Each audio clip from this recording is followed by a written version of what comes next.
మల్లన్న అనేటోడే చాలామంది ఒక చోట నయ్యం అంటారు.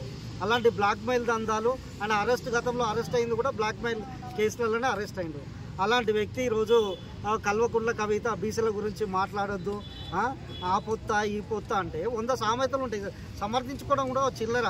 ఇప్పుడు ప్రతి ఒక్క క్యాస్ట్ మీద ఒక సామెత ఉంటుంది, కొన్ని అగ్లీగా ఉంటాయి.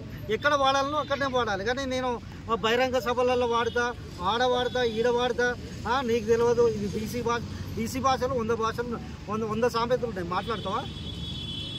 మాట్లాడలేవు కదా.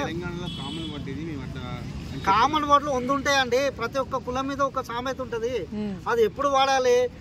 1 to 1 ఉన్నప్పుడు వాడాలి. నువ్వు పబ్లిక్ మీటింగ్లలో వచ్చి మంచం పొత్తా లేకపోతే ఆ కంచం పొత్తా అని మాట్లాడే మాటలు ఏంటిది? ఒక మహిళను పట్టుకొని మాట్లాడడం ఏంది? అది చిల్లర కాకపోతే ఆయన మళ్ళా నాకు బీసీ ఉద్యమానికి సంబంధం ఏందండి? ఈయన గెలిచింది గ్రాడ్యుయేట్ పట్టభద్రుల ఎమ్మెల్సీ. ఈరోజు పట్టభద్రులు వచ్చి అక్కడ ధర్నా చౌక్లో ధర్నాలు చేస్తున్నారు. నోటిఫికేషన్ రావట్లేదు. నేను ఒక్కరోజు మాట్లాడాను వీడు. నేను కూడా ఓటర్ని కాబట్టి మాట్లాడుతున్నా కోపం వచ్చి. ఇప్పుడు నిరుద్యోగుల గురించి సమస్యల గురించి మాట్లాడాడు. ఇప్పుడు ఆడ ధర్నాలు చేస్తున్నారు గ్రాడ్యుయేట్స్ అందరూ పోయి మాకు నోటిఫికేషన్ లేవని. ఏ ఒక్కరోజన్నా మాట్లాడుతుండా? ఇప్పుడు ఏంటంటే 42% రేవంత్ రెడ్డి ఏదో చేస్తాడు, వస్తుంది, దీన్ని నేను ఓన్ చేసుకోవాలి, క్రెడిట్ కొట్టేయాలని ఒక డ్రామా. ఇదంతా చిల్లర డ్రామా. ఇంతకుముందు రెడ్ల పైన అలాంటి వ్యాఖ్యలు చేశారు, ఇప్పుడు కవిత పైన చేశారు. అసలు ఏంటి ఒక ఎమ్మెల్సీగా ఉండి ఒక ప్రజాప్రతినిధిగా ఉండి ఆయన మల్లన్న అనేట ఆయన బీసీ అనగానే నన్ను ముఖ్యమంత్రి చేస్తారు బీసీ జనాలంతా అనుకుంటాడు, భ్రమపడతాడు. మొన్న కాంగ్రెస్ పార్టీ టికెట్ ఇవ్వకుండా మొన్న కూడా గెలిచేటోడు కాదు.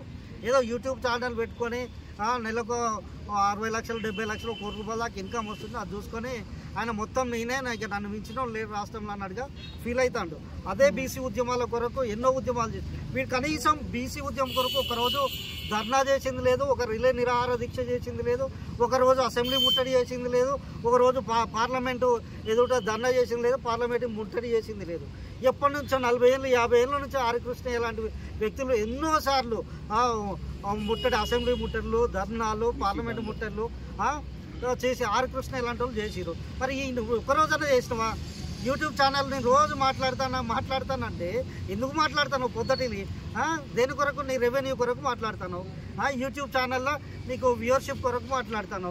అన్నంత మాత్రం ఒక యూట్యూబ్ ఛానల్ పెట్టుకుని యూట్యూబ్లో మాట్లాడినంత మాత్రాన నువ్వు మొత్తం బీసీ నాయకుడికి దేశవ్యాప్తంగా బీసీ నాయకుడిని అయిపోతావా? ఇటు మల్లన్నకు బీసీలకు సంబంధం లేదు, అటు కవితకు కూడా సంబంధం లేదు. ఇప్పుడు వీళ్ళిద్దరు కొట్టుకొని మొత్తం బీసీల కొరకు మేమే ఉద్ధరిస్తున్నాం, బీసీలకు అన్నం లేకుండా మేము తినిపిస్తున్నాం అన్నట్టుగా బిల్డప్లు ఇస్తున్నారు ఈరోజు వీళ్ళిద్దరు.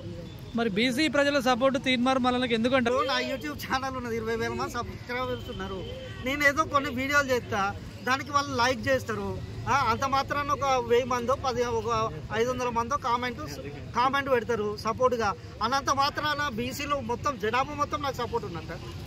ఒక 50 కామెంట్లు వస్తాయేమో, 100 కామెంట్లు వస్తాయేమో. జనాలు ఎంతమంది ఉన్నారు? కోట్లలో జనాభా ఉంటే నీకు 100 కామెంట్లతో నువ్వు డిసైడ్ చేస్తావా బీసీలు మొత్తం ఆయన ఎన్నుకున్నారని? ఎట్లా చెప్తావు? వాడు ఏదో డ్రామాలు చేస్తుండే. బయటకు వస్తే కాంగ్రెస్ నుంచి బయటకు వస్తే వాడి వెనక కుక్క కూడా ఉండదు, ఈవెన్ కవిత వెనక కూడా ఉండదు. చెప్తున్నాగా, కవితకు అయిన సంబంధం లేదు, మల్లన్నకు కూడా బీసీ ఉద్యమానికి సంబంధం లేదు. వీళ్ళన్ని డ్రామాలు, ఆయన కొట్టుడు ఈయన తిట్టుడు, ఏవో పెద్ద డ్రామాలు. దీన్ని పెద్ద న్యూస్ కూడా మొత్తం వీళ్ళిద్దరే చేసినట్టు ఎక్స్పోజ్ చేయడం. ఆ బీసీ ఉద్యమాల కొరకు చేసిన వాళ్ళు చాలామంది నాయకులు ఉన్నారు. వాళ్ళు కొట్లాడుకుంటారు. ఇప్పటికీ వాళ్ళ జీవితాలను బీసీల కొరకు అంకితం చేసిన వాళ్ళు ఉన్నారు. బీసీలకు ఏం చెప్పాలనుకుంటున్నా అంటే, బీసీ నినాదం ఎత్తుకున్న వాళ్ళకు ఒక కమిట్మెంట్ అవసరం, ఒక నిబద్ధత అవసరం. అలాంటి నాయకుడు ఎవడైనా కనిపిస్తే వానికి ఓటేయండి. లేకపోతే కులాలు మతాలు పక్కకు పెట్టి ఎవడైతే మంచి చేస్తాడో వానికి ఓటేయమని చెప్తాను.